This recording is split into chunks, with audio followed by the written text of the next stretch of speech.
কি বলবো, হ্যাপি 10 বছর জন্মদিন। নমস্কার বন্ধুরা, কেমন আছেন সবাই? আশা করছি সব ভালো আছেন। আজকে রবিবার, এখন বাজে সন্ধ্যে 6:30। একটাই কারণ আমি ভিডিওটা পোস্ট করব কালকে। এখন আমি যাচ্ছি একজনকে অ্যানিভার্সারি সারপ্রাইজ দিতে, সারপ্রাইজ পার্টিতে আর কি। তো তোমরা সবাই দেখেই থাকবে, আমি যার সাথে কাজ করেছি সবসময় আমার প্রোফাইলে তার ছবি দেখেই থাকবে, তার সম্পর্কে অল্প বিস্তর সবাই জেনেও থাকবে। সেগুলো তামান্না। তো তামান্নার আজকে অ্যানিভার্সারি। তো ওদের আমরা কয়েকজন মিলে প্ল্যান করেছি যে ওদের আজকে একটা সারপ্রাইজ পার্টি দেবো।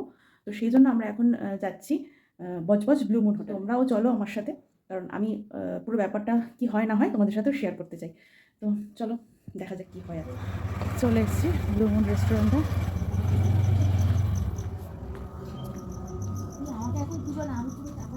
না, তুমি নেই এখন,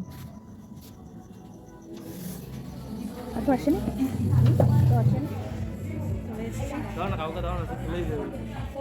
আমি এটাই তো, এটা চলছে এখানে তোর। অনেকেই চলে এসেছিলো, আর কয়েকজন আসা বাকি ছিল।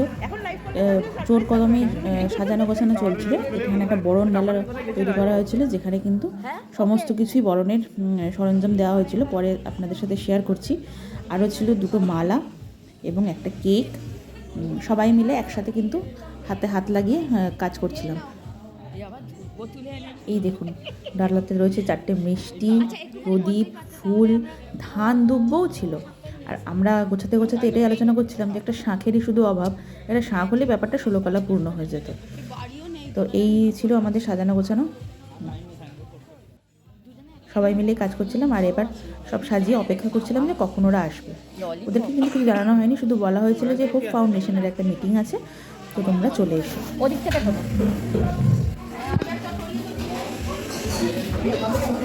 প্ল্যান হচ্ছিল যে কীভাবে কী করা হবে না হবে, এই নিয়ে সবাই আলোচনাতে ব্যস্ত। যাই হোক, অবশেষে কিন্তু ওদের আসার সময়টা হয়েই গেল। দাদা কিন্তু আগে ঢুকেছিলেন এবং তারপর তামান্না। কিছু একটা হবে এটুকু তো নিশ্চয়ই আজ করেছে, তবে এতটা হবে হয়তো ভেবে উঠতে পারিনি, তাই দেখে বুঝতেই পারছেন ওর রিয়াকশানটা। তো যাই হোক, এখানে আমরা সুন্দর একটা গান চালিয়েছিলাম, শুধু গানটা দিতে পারলাম না, যদি কপিরাইট হয়ে যায় সেই ভয়। তো পিয়ালিদি একমাত্র এখানে বড় ছিলেন, তো এই পিয়ালিদিকে দায়িত্ব দেওয়া হয়েছিল যাতে ওদের বরণ করে নেওয়া হয়। তো ওদের বরণ করে মিষ্টি খাইয়ে ধান দ্রব্য দিয়ে আশীর্বাদ করে, মানে জাস্ট ভীষণ সুন্দর ছিল মুহূর্তটা। আমরা খুব এনজয় করেছি।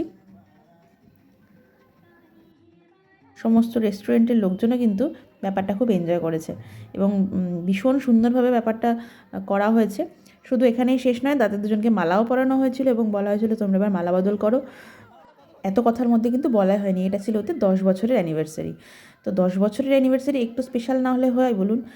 তো যাই হোক, মালা বদলটাও ওদের হয়ে গেল। এখানে কিন্তু শেষ ছিল না, আরও অনেক কিছু করেছি আমরা, আরও অনেক মজা করেছি, কিন্তু একটা ভিডিওর মধ্যে আমি মনে হয় না সবটা দেখাতে পারবো। তাই সব শেষে একটু ফটো তোলা তো চলেই বলুন, ফটো ছাড়া কি আর হয়? তো সবাই মিলে আমরা এক এক করে কিন্তু অনেক ফটো তুলে নিলাম, আর সামান্য কিছু উপহার রেখেছিলাম ওদের জন্য, যেটা ওদের হাতে তুলে দিলাম। খুবই সামান্য, কিন্তু ছিল তার মধ্যে অনেক অনেক ভালোবাসা জড়িয়ে। তো যাই হোক, এই ভিডিওটা আপনাদের কেমন লাগলো আপনারা অবশ্যই কমেন্ট করে জানাবেন। আর এখানে কিন্তু শেষ নয়, এর পরবর্তী ভিডিওটা কিন্তু আসছে পরের ব্লগে, কারণ একটা ব্লগের মধ্যে আমি কিন্তু সবটা দিতে পারলাম না, অনেক বড় হয়ে যাচ্ছিলো। তাই আর একটা ব্লগে পরের ভিডিওগুলো আসছে। তো ভালো লাগলে সবাই পাশে থাকবেন, সাথে থাকবেন। দেখা হচ্ছে পরের ব্লগে। এখনকার জন্য টাটা।